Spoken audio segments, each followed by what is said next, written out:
आज इस वीडियो में हम बात करने वाले हैं टॉप 10 इक्विटी म्यूचुअल फंड के बारे में, जिनमें कि यहाँ पर जो एक्सपेंस रेशियो है वो सबसे लोवेस्ट है। और अगर हम परफॉर्मेंस की बात करें तो पिछले 5 सालों में सबसे हाईएस्ट परफॉर्मेंस दिया है। बंधन स्मॉल कैप फंड में पिछले 5 सालों में करीब 40% का रिटर्न मिला हुआ है।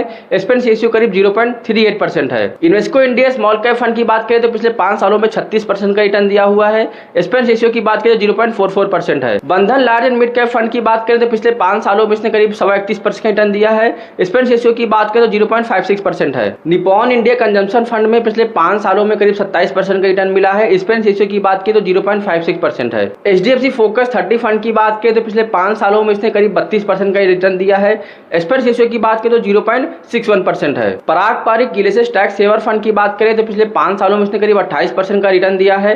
एक्सपेंस रेशियो की बात करें तो 0.62% है। एसबीआई कॉन्ट्रा फंड की बात करें तो इसने करीब 5 सालों में 35.5% का रिटर्न दिया है।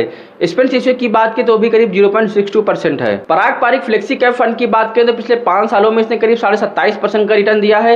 एक्सपेंस रेशियो की बात करें तो वो 0.63% है। Motilal Oswal large and mid cap fund की बात करें तो पिछले 5 सालों में इसने करीब 32 से 33% का रिटर्न दिया है। एक्सपेंस रेशियो की बात करें तो 0.65% है। Nippon India large cap fund की बात करें तो पिछले 5 सालों में इसने करीब 28% का रिटर्न दिया है। एक्सपेंस रेशियो की बात करें तो 0.66% है।